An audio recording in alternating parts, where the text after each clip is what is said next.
আজকে আমাদের কর্মসূচি ছিল যে মোদি আর মমতা মিলে এই যে 27 লক্ষ মানুষকে ভোটার তালিকা থেকে বাদ দিয়েছে, একটা রাজনৈতিক কৌশল ছিল তোদের। ফলে এই 27 লক্ষ মানুষের নাম ভোটার তালিকায় তোলা, যারা বৈধ অবশ্যই তাদের, এইটা আমাদের ছিল 1 নম্বর দাবি। পাশাপাশি হচ্ছে যে 100 দিনের কাজ চালু করতে হবে, রাজনীতির রং না দেখে সব গরিব মানুষ যাতে কাজ পায় সেই ব্যবস্থা করতে হবে। আদিবাসীদেরকে জমি থেকে উচ্ছেদ করেছে, এখানে তৃণমূলের মাতব্বররা এই কাজ করেছে।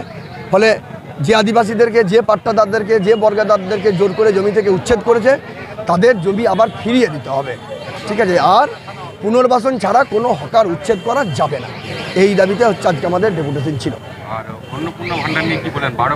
আমরা অন্নপূর্ণা ভাণ্ডার নিয়ে বলেছি যে ফর্মটা সরলীকরণ করতে হবে এবং এই ফর্ম পূরণে সরকারের সমস্ত শাখাকে মানুষকে সাহায্য করতে হবে, এইটা হচ্ছে আমরা বলেছি এবং উনি এটা সম্মতি দিয়েছেন।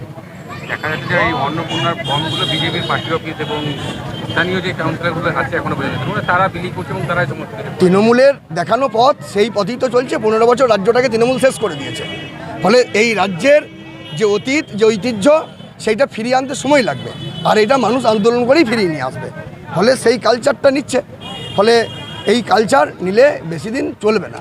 আমরা তো বলেছি যে নিরপেক্ষভাবে প্রশাসন পরিচালনা করতে হবে, প্রশাসন যাতে দলদাসে পরিণত না হয় সেইটা হচ্ছে দেখতে হবে।